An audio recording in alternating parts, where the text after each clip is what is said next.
नमस्कार, स्वागत है आप सभी का। कैसे हैं आप सभी लोग। देखिए, हम डिस्कस कर रहे हैं एलटी ग्रेड एग्जाम को ध्यान में रखते हुए जो नई वैकेंसीज आई हैं।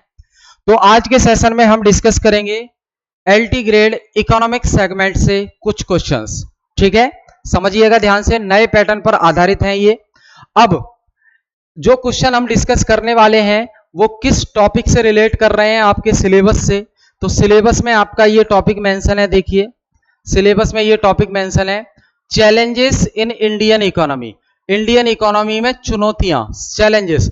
तो characteristics of Indian economy, progress and evaluation of 5 year plans, NITI Aayog, है ना, इकोनॉमिक पॉलिसीज, आर्थिक नीतियां, efforts and policies to improve agriculture productivity in India.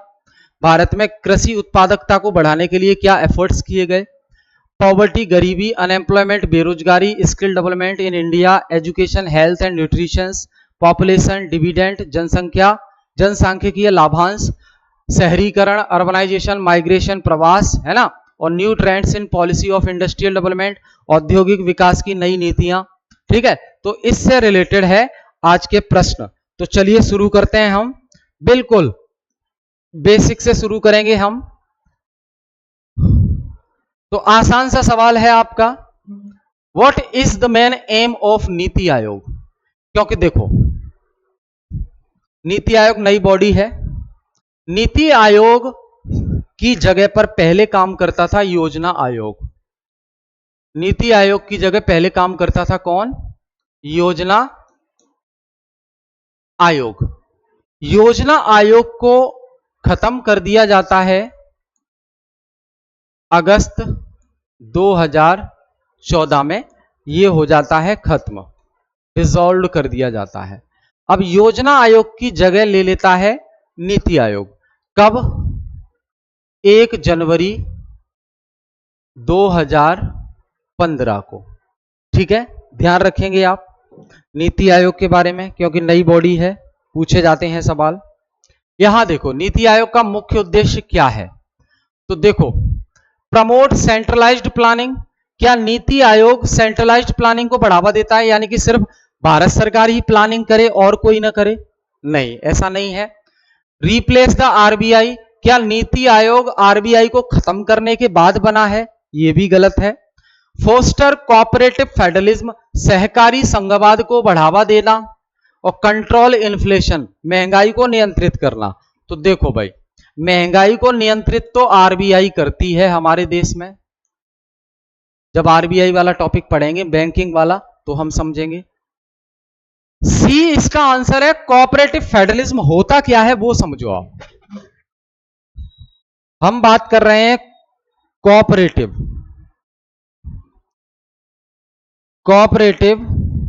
Federalism. तो कोऑपरेटिव को भूल जाइए, पहले बताइए फेडरलिज्म क्या है। तो फेडरलिज्म का मतलब है गवर्नमेंट का ऐसा सिस्टम जहां पे पावर सेंट्रल गवर्नमेंट और अदर जो यूनिट्स हैं गवर्नमेंट की, जैसे स्टेट गवर्नमेंट, इनमें आपस में डिवाइडेड हो। तो कुछ काम सेंट्रल गवर्नमेंट करे, कुछ काम स्टेट गवर्नमेंट करे, इसे बोलते हैं फेडरलिज्म। कोऑपरेटिव फेडरलिज्म क्या है?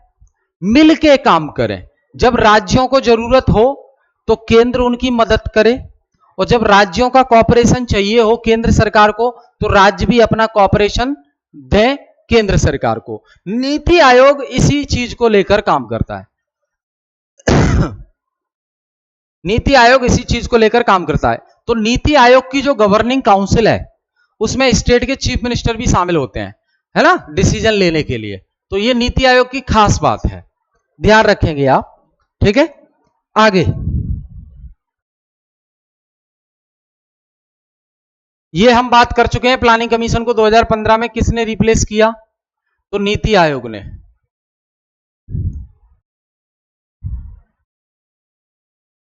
निम्नलिखित में से कौन भारतीय अर्थव्यवस्था की विशेषता है? विच of the following is a feature of Indian economy. तो यहां देखो, क्या इंडिया में हाई पर कैपिटा इनकम है? ज्यादा प्रति व्यक्ति आय है क्या? अरे भैया, 146 करोड़ हो चुके हैं। कितने हो गए हैं हम? 146 करोड़। अब राष्ट्रीय आय को 146 करोड़ से डिवाइड कर दो तो क्या प्रति व्यक्ति आय जो आएगी, क्या हर व्यक्ति की एवरेज इनकम बहुत ज्यादा है? नहीं है। तो ये तो गलत है, हाई पर कैपिटा इनकम नहीं है, ये भारतीय अर्थव्यवस्था की विशेषता नहीं है। क्या हमारी इकोनॉमी एग्रीकल्चर डोमिनेटेड रही है? बिल्कुल हां। शुरुआत में तो हम भारत को कृषि प्रधान देश कहा करते थे।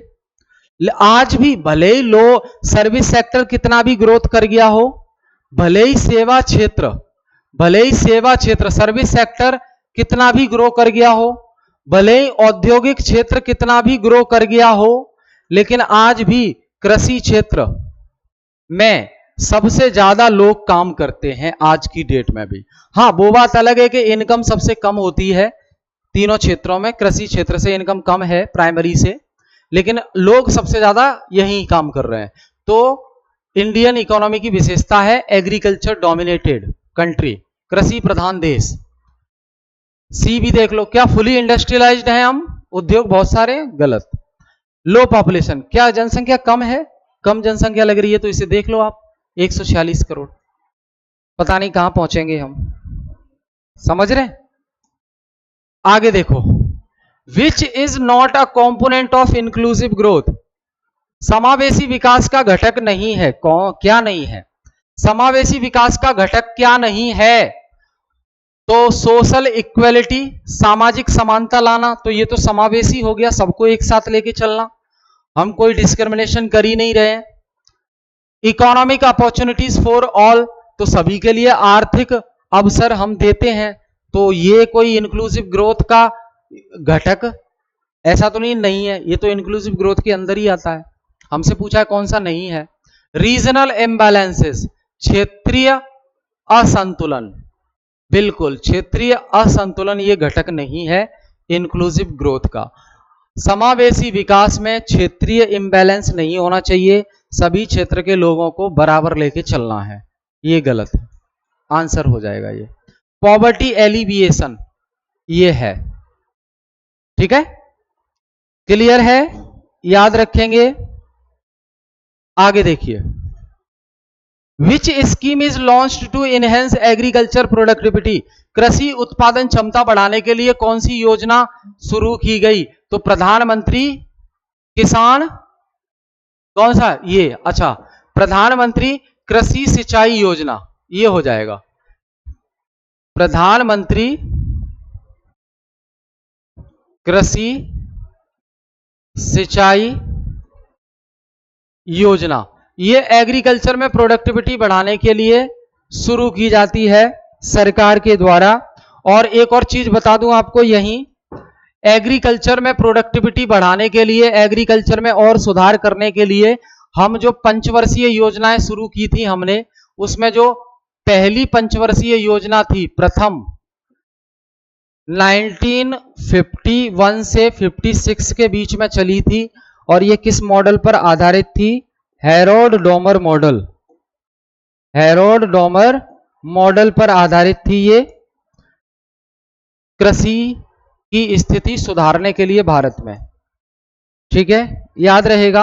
आगे, which Indian body publish economic survey, economic survey कौन पब्लिश करता है? तो भैया देखो, बजट आता है ना, उससे पहले आर्थिक सर्वेक्षण आता है, तो इंडिया में आर्थिक सर्वेक्षण कौन प्रकाशित करता है? मिनिस्ट्री ऑफ फाइनेंस, बजट भी मिनिस्ट्री ऑफ फाइनेंस, आर्थिक सर्वेक्षण भी मिनिस्ट्री ऑफ फाइनेंस। यहां सबको देख लेते हैं बारी बारी से। आरबीआई क्या है? मुद्रा बाजार का नियंत्रण करती है, regulator of money market in India, RBI is a regulator of money market in India. NITI Aayog ये प्लानिंग को देखते हैं, अब ये प्लानिंग को देखते हैं, योजना बनाते हैं। मिनिस्ट्री ऑफ फाइनेंस ये इकोनॉमिक सर्वे, आर्थिक सर्वेक्षण, इकोनॉमिक सर्वे प्लस बजट और प्लस भारत में फिस्कल पॉलिसी बनाने का काम यही करता है, राजकोषीय नीति बनाने का काम यही करता है।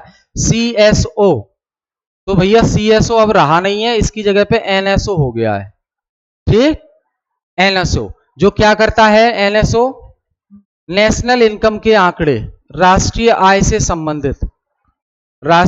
से संबंधित आंकड़े इकट्ठा करने का काम करता है। तो आई होप चारों से कोई भी क्वेश्चन बनेगा याद रखेंगे आप।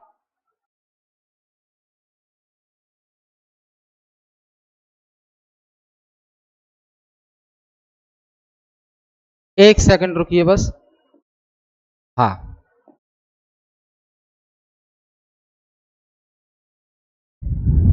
विच is a challenge to urbanisation in India. Bharat में देखो शहरीकरण आपके टॉपिक में मेंशन है सिलेबस में। Which is challenge to urbanisation in India, Bharat में शहरीकरण की एक चुनौती क्या है? रोजगार सृजन, स्मार्ट सिटी, इंफ्रास्ट्रक्चर शॉर्टेज या इंडस्ट्रियल पॉलिसी। भैया शहरीकरण तो हो जाए लेकिन हमारे पास इतना अच्छा इंफ्रास्ट्रक्चर नहीं है हर जगह। मैं ये नहीं कह रहा किसी जगह नहीं है, हर जगह नहीं है। तो अर्बनाइजेशन का सबसे अहम काम क्या है? इंफ्रास्ट्रक्चर अच्छा होना चाहिए। तो हम कह पाएंगे कि हमारा जो एरिया है वो अर्बनाइज्ड हो गया है, अर्बन में आ गया है। विच of the following is a part of skill development initiative, निम्नलिखित में से क्या स्किल डेवलपमेंट इनिशिएटिव का पार्ट है? तो make in India, digital India या स्किल इंडिया या स्टार्टअप। तो स्किल इंडिया मिशन, प्रधानमंत्री कौशल विकास योजना भी चल रही है लोगों को स्किल देने के लिए। What does fiscal policy mainly deal, what does fiscal policy mainly deal. तो अभी मैंने बताया था आपको लास्ट वाले क्वेश्चन में, जो वित्त मंत्रालय है, जो भारत का वित्त मंत्रालय है, जो भारत का वित्त मंत्रालय है, ये क्या करता है? ये राजकोषीय नीति बनाता है। ये क्या करता है? राजकोषीय नीति बनाता है ये। और ये राजकोषीय नीति क्या है? सरकार की आय और खर्चे से संबंधित नीति है। इसी नीति का इस्तेमाल करके बाजार में महंगाई को भी नियंत्रित किया जाता है।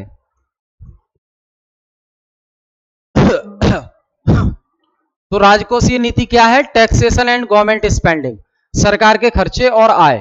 टैक्स मतलब सरकार की आय। भारत में बेरोजगारी का एक कारण क्या है? भारत में बेरोजगारी का एक कारण क्या है? तो कैपिटल सरप्लस, हाई इंडस्ट्रियलाइजेशन या पॉपुलेशन एक्सप्लोजन। जनसंख्या विस्फोट, 146 करोड़ हो गए। कहां तक, कब तक लोगों को रोजगार मिलेगा भाई? जब तक लोग अपना काम स्टार्ट नहीं करेंगे तब तक काम नहीं चलेगा। ठीक है, आगे। Which of the following statement correctly defined demographic dividend, जनसांख्यिकीय लाभांश का मतलब क्या है? तो भैया decrease in old age population leads to more saving, गलत बात। Increase in working age population offer potential for economic growth. यहां देखो आप, जनसांख्यिकीय लाभांश का मतलब है 15 से 59 साल तक के लोग।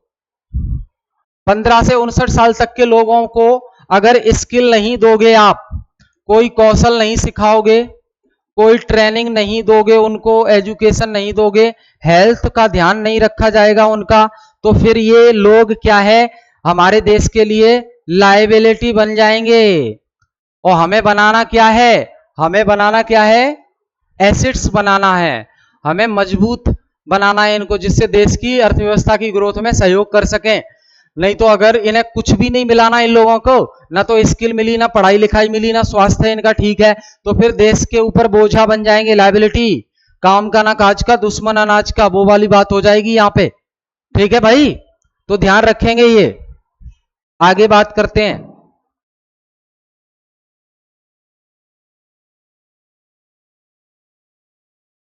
What is the significance of cooperative federalism. अब ये हमने पॉलिटिकल साइंस में भी पढ़ा, कोऑपरेटिव फेडरलिज्म। कोऑपरेटिव फेडरलिज्म का मतलब है केंद्र और राज्य मिलकर काम करें। तो it foster collaboration between centre and state for shared goals. दोनों मिलकर एक लक्ष्य बनाएं और उस लक्ष्य को प्राप्त करने में दोनों मिलकर काम करें, इसे बोलते हैं कोऑपरेटिव फेडरलिज्म। ठीक है, ध्यान रखना। इंडिया में जो फेडरलिज्म है पॉलिटिकली, वो क्वेजी फेडरल है। क्वेजी फेडरल किसने कहा है? केसी वेयर ने कहा है, ध्यान रखना। क्वेजी फेडरल उसे कहते हैं जिसमें यूनिटरी यानी कि एकात्मक व्यवस्था और संघवाद दोनों की विशेषताएं पाई जाती हों। भारत में धीमी औद्योगिक विकास की सबसे उपयुक्त वजह क्या है? इंडिया में इंडस्ट्रियल जो स्लो डाउन है, स्लो डेवलपमेंट है, उसका कारण क्या है? तो क्या फॉरेन डायरेक्ट इन्वेस्टमेंट बहुत ज्यादा है हमारे पास, ये कारण है कि हमारा इंडस्ट्रीज ग्रोथ नहीं कर रही है? गलत बात है। अगर एफडीआई हमारे यहाँ बहुत ज्यादा आ गया तो फिर तो इंडस्ट्री भी बढ़ जाएंगी, रोजगार भी बढ़ जाएगा। स्ट्रिक्ट एनवायरमेंटल नॉर्म्स, क्या पर्यावरण से संबंधित कानून बहुत सख्त है? ये भी नहीं है। Inadequate infrastructure and regulatory hurdles, हमारे यहाँ इंफ्रास्ट्रक्चर की कमी है, इसलिए इंडस्ट्रियल ग्रोथ कम है। पानी 24 घंटे चाहिए, बिजली 24 घंटे चाहिए, अच्छे रोड होने चाहिए, तब तो इंडस्ट्रीज काम करेगी ना। यही तो है इंफ्रास्ट्रक्चर, समझ रहे हैं? आईटी इंफ्रास्ट्रक्चर, कम्युनिकेशन, संचार, ये सब अच्छे से होना चाहिए, तभी इंडस्ट्रीज अच्छे से काम कर पाएंगी दोस्त। आगे देखो, which of the following 5-year plan focused primary on agriculture and irrigation to overcome food scarcity, खाने की कमी को पूरा करने के लिए, एग्रीकल्चर में विकास करने के लिए कौन सी पंचवर्षीय योजना पूरी तरह से केंद्रित थी इसको बढ़ाने के लिए? तो पहली 5 year, सेकंड, फोर्थ। तो अभी मैंने लास्ट क्वेश्चन में बताया आपको, फर्स्ट 5-year प्लान 1951 से 56 किस मॉडल पर आधारित? Harold Domar model, Harold Domar model पर आधारित थी। ध्यान रखेंगे, ये पंचवर्षीय योजनाओं का कॉन्सेप्ट हमने कहां से लिया है? USSR. The concept of economic inclusion in India is most closely related to which of the following? तो भैया भारत में आर्थिक समावेशन की अवधारणा मुख्य रूप से निम्नलिखित में से किससे संबंधित है? तो यहां देखो, प्राइवेटाइजेशन ऑफ पब्लिक एंटरप्राइजेस, गलत बात। लिबरल फॉरेन ट्रेड पॉलिसी, गलत बात। Ensuring access to financial services for all, भैया वित्तीय सेवाएं सभी के पास उपलब्ध हो जाएं, इसे ही कहेंगे हम इकोनॉमिक इंक्लूजन। जैसे कि जनधन खाते, Jan Dhan bank account, Jan Dhan bank account खोले गए थे, तो जनधन बैंक अकाउंट खोले गए जीरो बैलेंस वाले, ये किसके लिए था?